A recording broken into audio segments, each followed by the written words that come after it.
Diplômée en physiothérapie de l'Université Paulista depuis 2002 au Brésil, Adriana a suivi un an de spécialisation en orthopédie dans le plus grand et plus célèbre hôpital de l'Amérique latine, l'hôpital des cliniques de la Faculté de médecine de l'Université de São Paulo. Ce cours était le plus contingenté dans son pays, avec seulement 5 places dans tout le Brésil.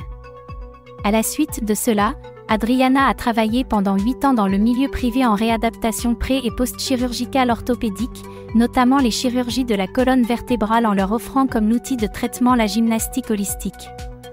Les résultats obtenus par cette méthode ont été excellents puisque dans 80% des cas, la chirurgie a été évitée.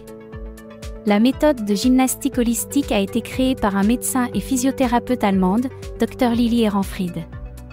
La méthode de gymnastique holistique ne dispose que de 3 formatrices à travers le monde, Catherine Casini, France, Lucie Tétrault, Canada, et Patricia Lacombe, Brésil.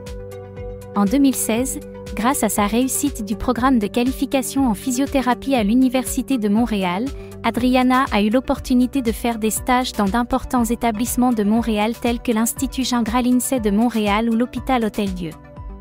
Depuis 2016, elle travaille comme physiothérapeute à Montréal et son but est de toujours promouvoir le bien-être et l'autonomie du patient. Pour atteindre ce but, elle continue à suivre de formations continues telles que la méthode Mackenzie, le concept Mulligan, des mises à jour de gymnastique holistique au Brésil et ici au Canada. Adriana est passionnée par le mouvement humain et cela est dû à des années de pratique de la danse classique et du flamenco. Elle aime particulièrement le domaine de la rééducation posturale et pour cette raison elle continue à se perfectionner dans cette branche de la physiothérapie.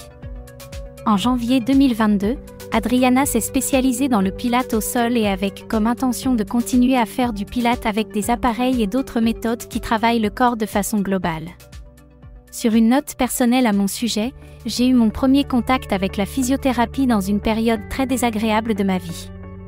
Au cours de mes séances de ballet classique, je me suis cassé l'orteil du pied gauche et je me suis blessée au genou. Conséquemment, j'ai dû faire de la physiothérapie tous les jours, afin de continuer à danser. 2 ans plus tard, j'ai réalisé que je voulais devenir une physiothérapeute. À mon avis, il était plus important d'aider une personne à récupérer ses mouvements de marche que l'enseigner à marcher sur la pointe des pieds. À aucun moment j'ai regretté mon choix.